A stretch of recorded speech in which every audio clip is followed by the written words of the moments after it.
இன்றைக்கு மத்திய அரசு இந்த ஈரப்பதம் 22 எடுக்க மாட்டேன்னு சொல்கிறாங்களே, இது என்ன மத்திய அரசு தெரிவிக்கப்பட்டது என்ற விவரம் இது வரைக்கும் தெரிவிக்கல. இது வரைக்கும் தெரிஞ்சதான் நாங்கள் அதுக்குண்டான பதில் சொல்ல முடியும்.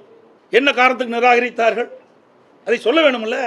அப்போ தான் விவசாயி தெரிஞ்சவங்க எதிர்கட்சி தெரிஞ்சுக்க முடியும், அரசாங்கத்துக்கு அது தெரியும்.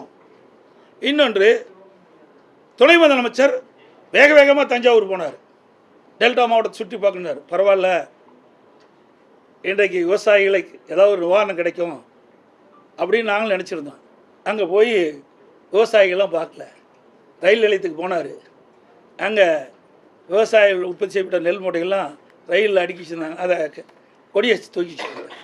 இது ஏற்கனவே விவசாயிகளுடைய நிலெல்லாம் அங்கே தான் போய் ஏற்றி போயிட்டு இருக்குது. அதுக்கு அங்கே போக வேண்டிய அவசியமே இல்லையே. துணை முதலமைச்சர் நெல்லை மாவட்டத்துக்கு போகிறீங்க, விவசாயி பாதிக்கப்பட்டாங்க, விவசாயிகளுக்கு போய் நேரடியாக பாதித்து என்னென்ன விதத்தில் பாய்ச்சிருக்கீங்க, என்னென்ன விதத்தில் உங்களுக்கு உதவி செய்யணும் ஒரு ஆர்வம் சொல்லியிருந்தால் பரவாயில்ல. அப்படி விவசாயிகளுக்கு விரோதமாக செயல்பட்ட அரசாங்கம் விடியா திமுக அரசாங்கம் என்பதை நேரத்தில் தெரிவிக்கிறேன். எங்களை பொறுத்த வரைக்கும் விவசாயிகளுக்கு எப்பொழுதும் நன்மை செய்யக்கூடிய அரசாக தான் இருந்தது. விவசாயிகள் எப்பொழுதெல்லாம் பாதிக்கப்படுகிறார்களோ அப்பொழுதெல்லாம் அந்த பாதிப்பிலிருந்து மீட்டெடுப்பதற்குண்டான நடவடிக்கை எடுத்த அரசாங்கம் அதிமுக அரசாங்கம்.